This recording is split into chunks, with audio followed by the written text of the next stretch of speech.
I'm a knockoff girl in a knockoff world. Quality of plastic, it's fantastic. Swirly molded hair, but kibble is no way. Imagination, Wei Jiang water creation. Come on, Arcee, let's go party. You know when you're going to really regret doing something. Yeah, that was my little tribute to my good pal Junkeep Dave. Maybe I should leave him to do all the musical interludes moving forward. But if you haven't seen his Arcee video, please check it out. It's really, really good, and I'll put the link in the description below. So I'm here today to quickly talk about this young lady.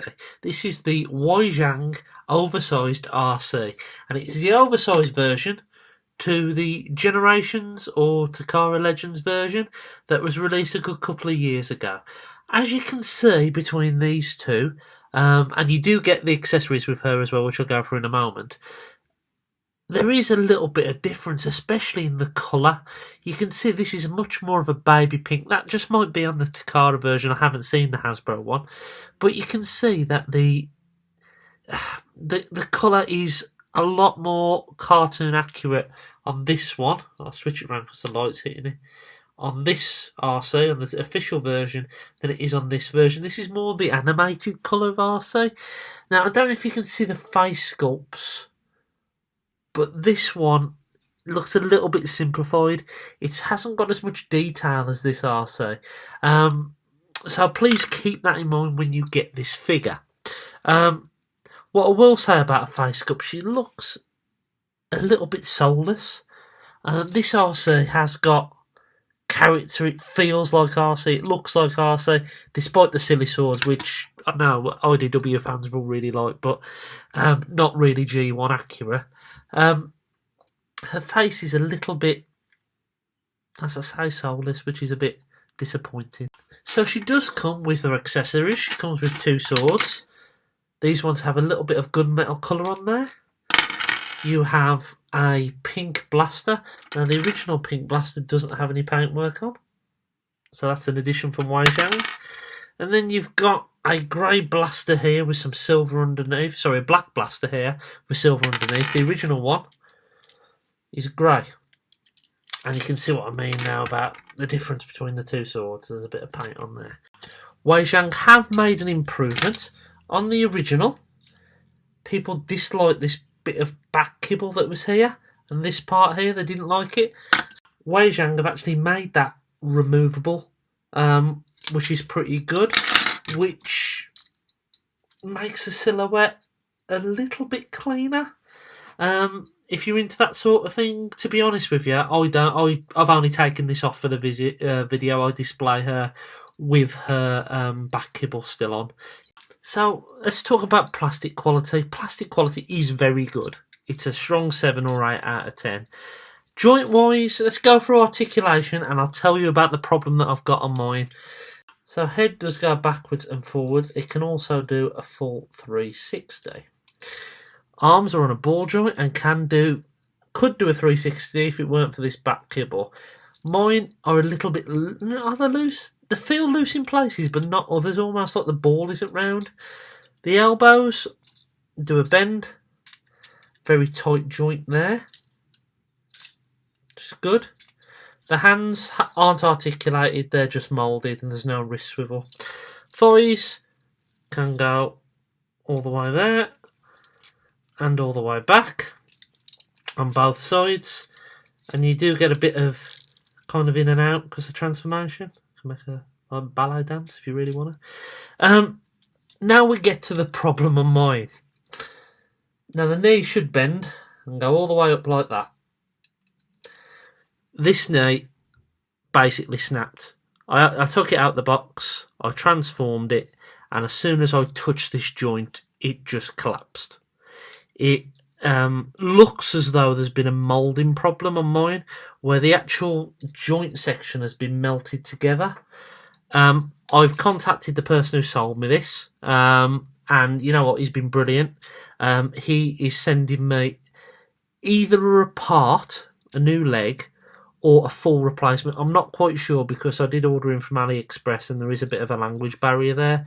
But I am getting something to either fix her or replace her completely, which is disappointing I didn't get it in the first place. But you know what?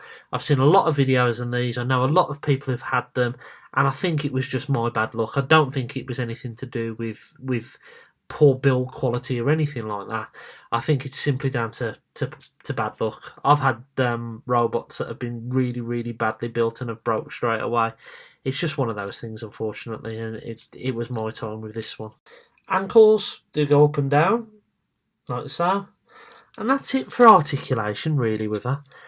Now, I can't really transform her. I can kind of get her into a car mode. But what I'm going to do instead is I'll do an update video when it arrives, either the replacement or the part, and I'll do a second part in vehicle mode then. Simply because you need to get a slight more of a bend on the knee than what I can get since it's been glued. So there you go. You can store her weapons though, so I'll quickly run through that. You can either put pistols on the hips, like so,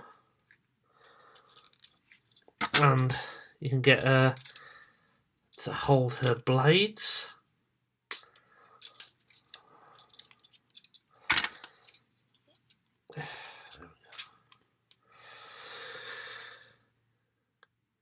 There you are. Pretty cool. I'm not a fan of the swords, but you know what? They're there. It's an option. So there you go. I much prefer the blasters. If I'm completely honest with you, I just kind of like the one. I like the one cartoon accurate blaster. There you go. So, question I hear asked about this. A fantastic light piping, by the way. Look at that. Can you see that? That's really good. Is this a masterpiece? Absolutely 100% no. It is not a masterpiece. It is an oversized deluxe figure. Is it masterpiece scale? If I'm honest with you, I don't think it is. I know some people do, but compared to Masterpiece Hot Rod, it looks okay. But next to then Ultra Magnus and all those type of characters, even some of the third-party ones, I don't think it quite fits. I think it's just a little bit more. But that's my opinion. And as a fembot, maybe she's meant to be smaller than the other characters, but it doesn't fit in scale-wise. It also doesn't fit in quality-wise. Now, it doesn't have that masterpiece feel to it. Will it fill the gap in your collection until we get a third-party or a Hasbro release? Yes, it will. Is it worth the £20-odd it cost? Absolutely, it is. Of course, it is. I mean, we've seen some of the last night figures that are crazily priced, and this is as good quality, if not a lot better, apart from the neon mine. So yeah, it's worth the money. Some people will love it, and it is a fun thing to have. We haven't had many Arcees over the years, so it's nice to have one on a slightly bigger scale. I genuinely wish they'd spent the money that they spent trying to remove this part, and spent it on a face sculpt, or some hands, or a better quality of paint colour, or a minor knee that pissing works. But you know what? She's what she is. She's a knockoff Transformer, and she costs what, £20. So there you go. Build quality, apart from the one-off problem on mine, is very good, I have to say. But yeah, I'll leave it up to you. I've bought a lot of knockoff Transformers now. I must have over 20 in my collection. And the oversized throttle bots, the worst one I own is probably Chase. That's the worst KO I own. Is this the best one? Best one I own? No, nowhere near. It's middle ground. It's good. It's fun. It is what it is. But it's not a masterpiece. And don't expect it to be a masterpiece either. So I've been Zort Rider. This has been Wei Jiang Alcee. and I absolutely promise never to include Aqua in my videos again. Dr.